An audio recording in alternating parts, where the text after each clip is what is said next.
पत्नी के अंतिम संस्कार व 13वीं के बाद रिटायर्ड क्लर्क जगजीवन गांव छोड़कर दिल्ली में अपने पुत्र शंकर के बड़े से मकान में आए हुए हैं।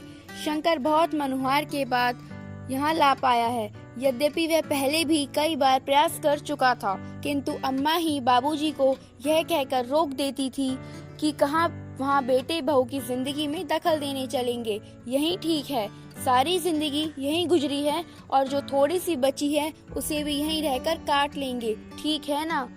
बस बाबूजी की इच्छा मर जाती, पर इस बार कोई साक्षात अवरोध नहीं था और पत्नी की स्मृतियों में बेटे के स्नेह से अधिक ताकत नहीं थी, इसलिए जगजीवन जी दिल्ली आ ही गए हैं। शंकर एक बड़ी केमिकल कंपनी में इंजीनियर है। उसने आलीशान घर व गाड़ी ले रखी है। घर में घुसते ही जगजीवन जी ठिठक कर रुक गए। गुदगुदी मैट पर पैर रखे ही नहीं जा रहे हैं उनके। दरवाजे पर उन्हें रुका देखकर शंकर बोला, आइए बाबूजी, अंदर आइए। बेटा, मेरे गंदे पैरों से यह कालीन गंदी तो नहीं हो जाएगी? बाबूजी, आप उसकी चिंता ना करें। आइए, यहाँ सोफे पर बैठ जाइए। सहमे हुए कदमों में चलते हुए जगजीवन जी जैसे ही सोफे पर बैठे तो उनकी चीख निकल गई, अरे रे, मर गया रे। उनके बैठते ही नरम और गुदगुदा सोफा की गद्दी अंदर तक धंस गई थी। इससे जगजीवन जी हुक कर चीख पड़े थे।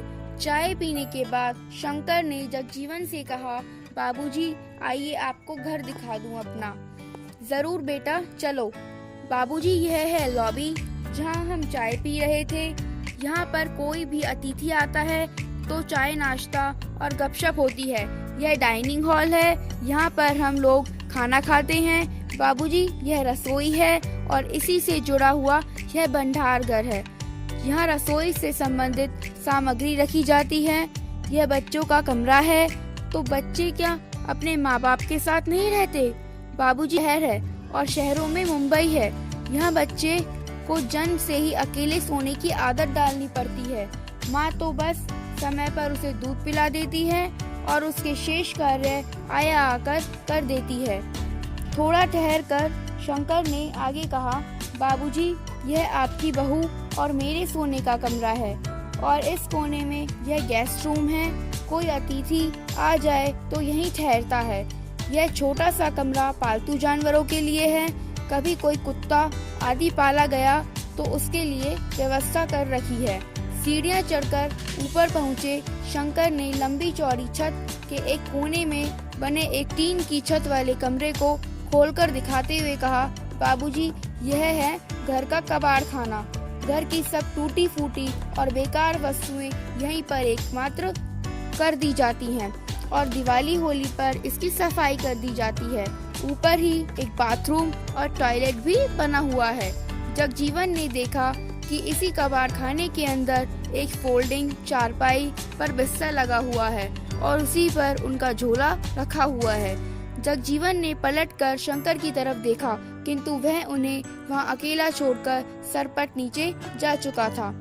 जगजीवन उस चारपाई पर बैठकर सोचने लगे कि कैसा यह घर है जहां पाले जाने वाले जानवरों के लिए अलग कमरे का विधान कर लिया जाता है, किंतु बूढ़े माँ बाप के लिए नहीं।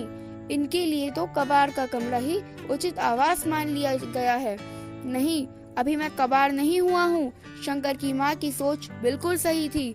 मुझे यहाँ आना ही नहीं चाहिए था। अगली सुबह जब शंकर जगजीवन के लिए चाय लेकर ऊपर गया तो कक्ष को खाली पाया। बाबूजी का झोला भी नहीं था। वहाँ उसने टॉयलेट व बाथरूम भी देख लिए, किंतु बाबूजी वहाँ भी नहीं थे। वह झट से उतरकर नीचे आया तो पाया कि मेन गेट खुला हुआ है। उधर जगजीवन टिकट लेकर गांव वापसी के लिए सवेरे वाली गाड़ी में बैठ चुके थे। उन्होंने कुर्ते की जेब में हाथ डालकर देखा कि उनके अपने घर की चाबी मौजूद थी। उन्होंने उसे कसकर मुट्ठी में पकड़ लिया। चलती हुई गाड़ी में उनके चेहरे को छू रही हवा उनके इस निर्णय को और भी मजबूत बना रही थी और घर पहुंचकर चैन की सांस ली। शिक्षा। दोस्तों, जीवन में अपने बुजुर्ग माता पिता का उसी प्रकार ध्यान रखें जिस प्रकार माता पिता बचपन में आपका ध्यान रखते थे, क्योंकि एक उम्र के बाद बचपन फिर से लौट आता है। इसलिए उस पड़ाव पर व्यस्त जिंदगी में से समय निकालकर उन्हें भी थोड़ा समय दीजिए, अच्छा लगेगा। अगर आपको हमारी वीडियो अच्छी लगी हो तो आप हमारे चैनल को सब्सक्राइब कर लें। धन्यवाद।